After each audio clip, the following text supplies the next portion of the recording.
শাশুড়ি মা জানুন তার মনে হয় মাথা খারাপ হয়ে গেছে, তাই কইরা গরমে বলে আমার রুমে বলে এসি লাগাইতা, আমার রুমে আমি কইছি মার রুমে লাগাইয়া দেও। আমরা কম বয়সী, আমরা কিন্তু শরীরে গরম লাগেনি, নিয়মিত আপনার রুমে এসি লাগানি দিত, ঠিক না কইন তো, তাই বলে আমার রুমে লাগাইতা। আজকে জগন্নাথ দেবের রথযাত্রা, জগন্নাথ দেবের রথের দড়ি ধরলে যে পুণ্য হইব ওইটা তো ঠিক কথা, কিন্তু আপনি যেন আমার নাকে দড়ি ধরে ঘুরাইরা, কিন্তু আমার লিগে আমার দড়ি আপনার হাতে, এর থেকে বেশি আর পুণ্য কিতা হইতে পারে শাশুড়ি মা, আপনিই কইন। কই জগন্নাথ দেব আর কই আমার শাশুড়ি মা, আমি কারে বেশি বকতে এটা নিজেই বুঝতে পারি না। কিতা কইন শাশুড়ি মা, গরম বেশি হইছে দিকে আমি হালকা পাতলা রান্না করতাম, গরম লাগি যাইব।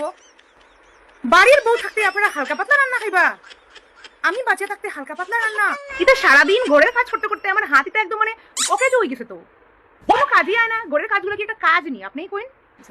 আমি ফাইনালি টাইমটা কইছি তোমার যদি আমার গিফট করতেই হয় একটা হাত পাখা গিফট করো, এই গরমে হাত পাখা চালাইমু কি আরাম লাগবো না কিন্তু।